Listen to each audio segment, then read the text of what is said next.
Hi everyone, Father Scott Vanderveer here. The week before Christmas, the last week of Advent, which means that it's good time for us to think about who we are going to invite to come with us to Christmas this year. Who is going to come and sit at our table, and who is going to come and join us at God's table at Mass. This is a time of year when everyone is thinking about some of the big things in life, and everyone is especially open to caring for others and thinking about the most important questions that are part of the human experience. Because of that, it is actually an unusually easy time to talk about faith with people. Christmas gives us an opening. It is a non-invasive, not so scary reality of life that everybody relates to on some level. So it's a good opportunity for us to be able to say, Christmas is my favorite time of year, and it's the faith part of it that I love the most. And be able to share what it is about Jesus coming to earth as a tiny, helpless baby that means so much to you and your family and your faith walk.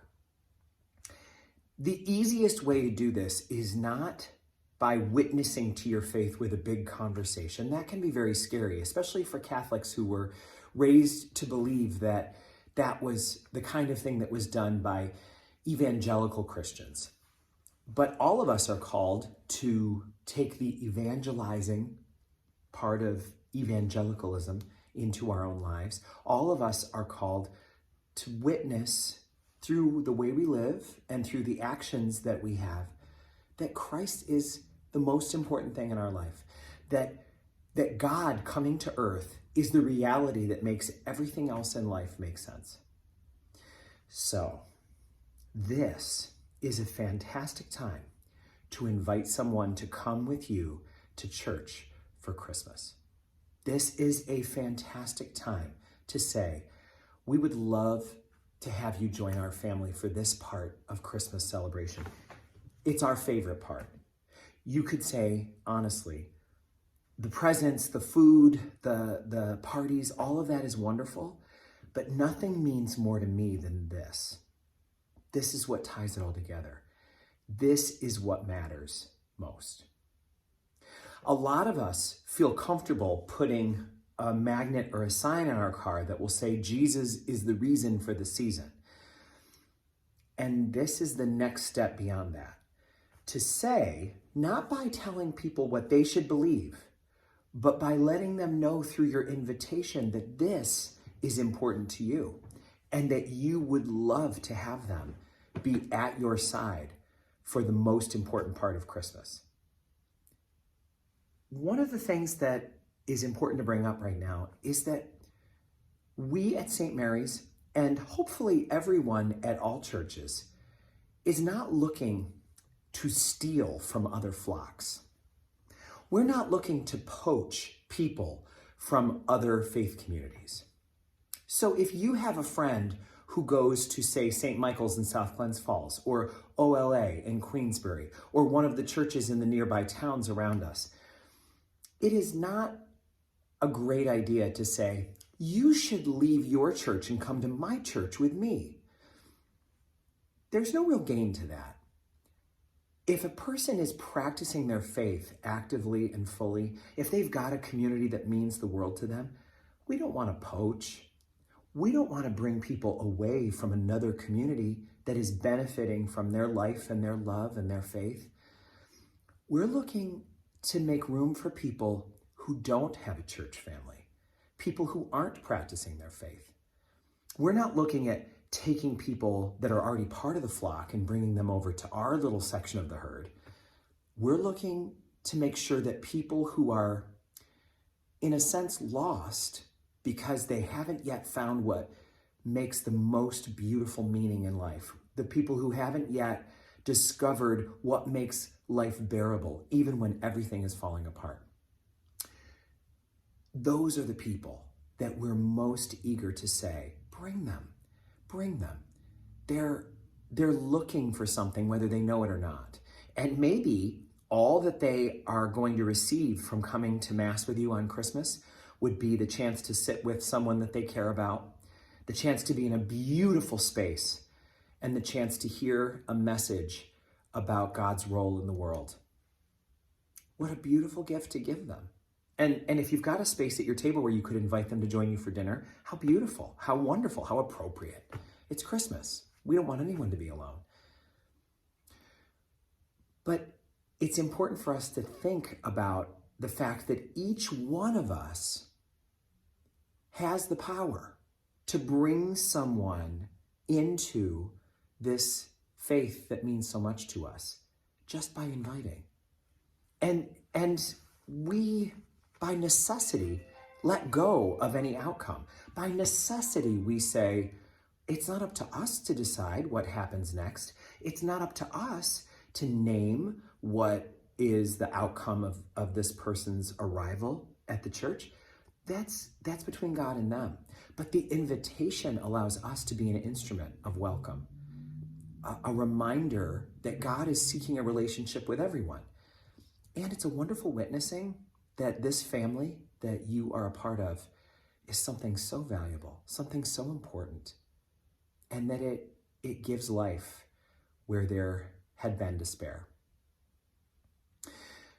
It's important for everyone to know that we are not seeking to take from other flocks, because that kind of poaching creates hurt, some would even say scandal, within the family of God. That's not the goal ever of the work that we do. But I will tell you something that I have found is very effective in sharing our faith with other people. If a person is clearly ready for an invitation to join us for Mass, that's beautiful. If they're not clearly ready, then it's good to take a risk and say, I don't know if this would appeal to you, but I would love to have you join us for church services this Christmas. You can even take away some of the words that we use that could sound like jargon to an outsider, like saying the liturgy or the Eucharist or Mass. That might sound like too much to them. You could just say, you want to come to church with me? It's a much less scary invitation. But the other thing to consider is that maybe someone isn't ready for joining us at a worship service at all, but they're certainly ready for something. And so sometimes this will happen when I'm visiting patients in the hospital, and there'll be a loved one sitting in the room visiting them, and I'll want to offer them some sort of invitation to join us. But I can usually tell, and it's a mixture of intuition and picking up on the cues and seeing how the person relates to me wearing this. It's an advantage that I have, is that I'm kind of like a lightning rod for a lot of things just by the way I dress. But I pick up on how open they might be to knowing about St. Mary's and about what we have to offer. So if the person is clearly someone who would benefit from coming to a Mass, I'll just tell them, join us. We've got a Mass on Saturday at 4:00, or if you'd rather come on Sunday, we've got an early time and a later time. But sometimes I can tell that that's not going to be the right offer to make to them. And so instead I say, we leave our church open from dawn to dusk. And it's a beautiful place to come and sit and be in the beauty. We light the church beautifully, very subtle lighting, so that it's easy to pray, it's easy to be quiet. There's beautiful things to look at. 155-year-old stained glass windows, beautiful soaring ceilings, gorgeous artwork. And it's a silent, beautiful cavern of prayer.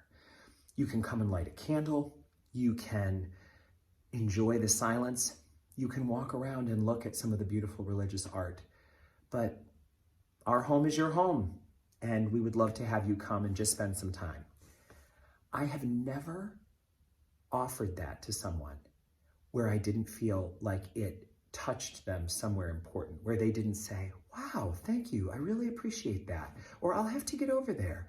Sometimes it'll open up a story that they'll say, I used to go there, that is a gorgeous church. I haven't been there since it was renovated. Is it beautiful? And I'll say, oh, It's so beautiful. It's so beautiful. So maybe you could make two lists. You could make a list of the people who you know are ready to be invited to join you for Christmas Mass, who would be at least possibly receptive to coming with you for one of the liturgies of Christmas time. And no one is offended at being asked. No one minds being invited. It doesn't take away their freedom to say yes or no in any way. But additionally, there's also that opportunity to say, we'd love to have you join us anytime you'd like, but in the meantime, you could come at your convenience anytime between dawn and dusk on a normal day and enjoy the church in all of its beauty. This is a great time of year too to say, come see the Christmas decorations, come see the creche, come be in a beautifully lit, beautifully decorated church. People are more open right now than ever. And people are lonely right now. People who deal with loneliness are having their loneliness heightened by all that goes into this season. Just a couple of thoughts about sharing the light during these Advent days. I so look forward to seeing you at church at Christmas, and I so look forward to meeting the people that you've brought with you so that they can be a part of the bounty. May God bless you all.